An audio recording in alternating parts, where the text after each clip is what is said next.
अस्सलाम वालेकुम everyone, welcome back to my YouTube channel English language plus literature. आज की वीडियो के अंदर हम लिंग्विस्टिक एंड लिटरेचर का मॉड्यूल 2 कवर करेंगे। इससे पहले मैंने मॉड्यूल 1 कवर किया था और इनके अंदर हम मोस्ट इंपॉर्टेंट क्वेश्चंस डिस्कस कर रहे हैं, वो तमाम क्वेश्चन जो कि पास्ट पेपर में भी आए हैं और एग्जाम्स पॉइंट ऑफ व्यू से बहुत ज़्यादा इंपॉर्टेंट है। तो अगर आप पेपर्स में अच्छे मार्क्स ऑब्टेन करना चाहते हैं तो आपको इन क्वेश्चन को ज़रूर प्रिपेयर करना है। तो चलिए बिना किसी देरी के अपनी वीडियो स्टार्ट करते हैं। First question is what is IPA? IPA stands for international phonetic alphabets. ये ऐसा सिस्टम है जिसमें हमें डिफरेंट साउंड्स की फोनेटिक ट्रांसक्रिप्शन दिखाई जाती है। इसमें बताया जाता है कि कॉन्सोनेंट के लिए, वोवल के लिए, सुप्रा सेगमेंटल लाइक स्ट्रेस हो गया, इंटोनेशन हो गया, इसके लिए कौन कौन से सिंबल्स यूज होंगे। इससे ये फायदा होता है कि जब लैंग्वेज का कोई टीचर उस लैंग्वेज को सिखाता है या कोई भी नया बंदा किसी नई लैंग्वेज को सीखता है तो उसके लिए ये आसानी हो जाती है कि वो इन फोनेटिक ट्रांसक्रिप्शन के जरिए से वर्ड्स की सही प्रोनाउंसिएशन सीख सकता है। और ये सिस्टम 1886 में इंट्रोड्यूस करवाया गया।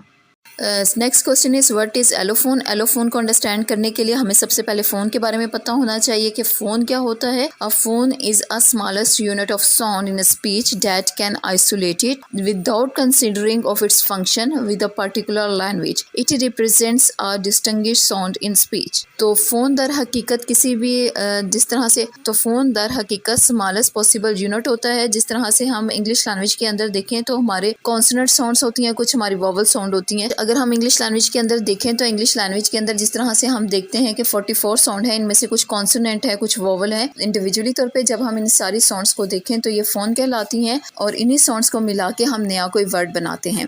एलोफोन क्या होता है? An allophone is a variation of a phoneme. यानी एक फ़ोन को अगर हम डिफरेंट तरीके से प्रोनाउंस करते हैं, जिस तरह से हम इस वर्ड में देखते हैं पेन, टैप, स्पेन, यानी पी साउंड की बात करते हैं, पा साउंड की। तो अगर हम किसी एक फ़ोन की बात करते हैं, जिस तरह से अगर हम पा साउंड की बात करते हैं तो इन तीनों वर्ड्स के अंदर हम देखते हैं कि जो पा साउंड है वो डिफरेंट तरीके से प्रोनाउंस हुआ है। तो अगर इन वर्ड्स के अंदर हम देखें तो पा जो साउंड है वो डिफरेंट वेरिएशन रखता है। पेन के अंदर हमने पा साउंड को बहुत स्ट्रेस के साथ प्रोनाउंस किया। इसी तरह टैप में हमने जो उनसे है वो लिटिल बिट हमने इस पे स्ट्रेस दिया और स्पेन के अंदर हमने पा साउंड पे बिल्कुल भी स्ट्रेस नहीं दिया। फ़ोन हमारे पास एक है पा और इसको हम प्रोनाउंस डिफरेंट तरीके से कर रहे हैं, यानी किसी पे हम स्ट्रेस दे रहे हैं, किसी पे कम स्ट्रेस दे रहे हैं और किसी पे ज़्यादा स्ट्रेस दे रहे हैं। तो ये डिफरेंट वेरिएशन है जो कि एलोफोन कहलाती है।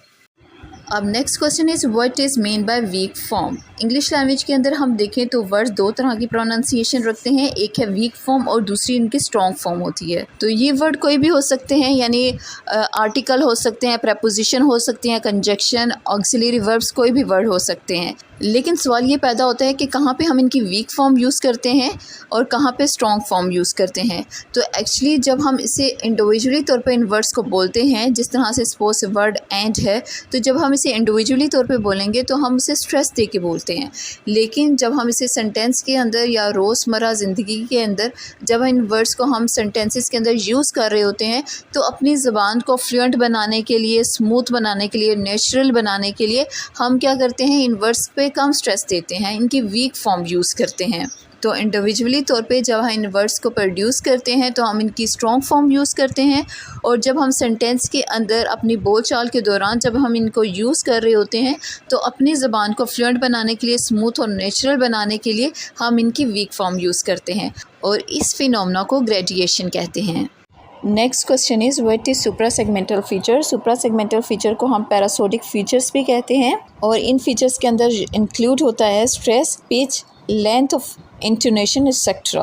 और ये फीचर्स हमारी ज़बान में मीनिंग्स कन्वे करने के लिए, हमारे इमोशन कन्वे करने के लिए बहुत इंपॉर्टेंट किरदार अदा करते हैं। जिस तरह से अगर मैं ये सेंटेंस बोलती हूँ व्हाट इज़ दिस, अब यहाँ पे मैंने जो सा एक न्यूट्रल होके एक सेंटेंस बोला है, लेकिन अगर इसी सेंटेंस को मैं स्ट्रेस दे के बोलती हूँ लाइक व्हाट इज़ दिस, अब इस सेंटेंस के अंदर स्ट्रेस दे के बोला गया है, यानी कोई ऐसी सिचुएशन जहाँ पे हमने जो उनसे अगर डिज़ायर के ख़िलाफ़ कोई बात होती है तो इस सेंटेंस को यूँ बोला जाता है। तो डैट्स मीन कि हम अपने इमोशंस को ऐड करने के लिए, अपने इमोशंस को कन्वे करने के लिए हम स्ट्रेस दे रहे हैं।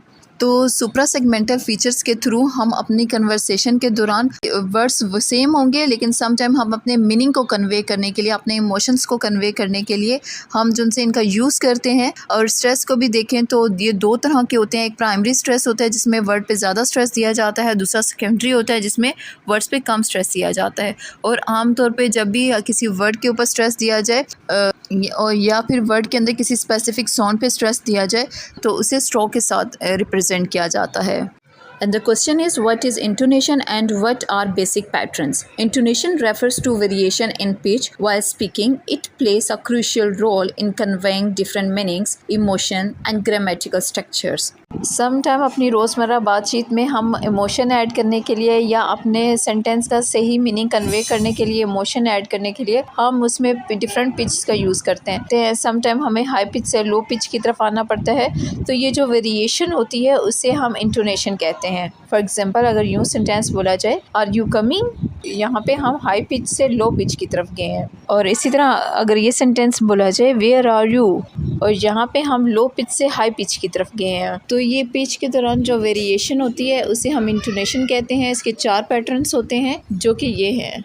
And if we talk about the various basic intonation patterns, there are 4 basic intonation patterns. Rising intonation, number 2 is falling intonation, number 3 is rising falling intonation, and number 4 is falling rising intonation.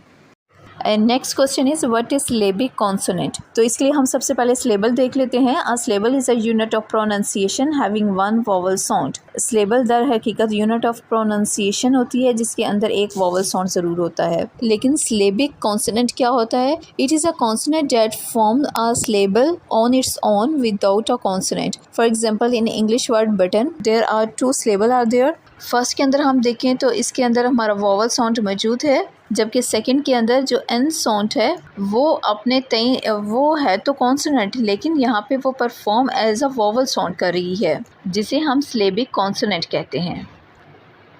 तो next question is what is abutting consonant. Abutting consonant जिसे हम adjacent consonant भी कहते हैं या consonant clusters भी इसे कहा जाता है।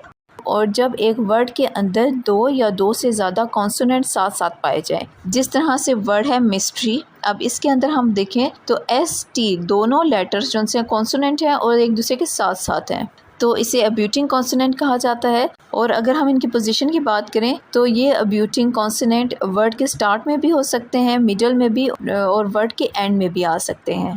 And next question is what kind of ear streams form the basics of speech sound? Answer is pulmonic aggressive ear stream mechanism।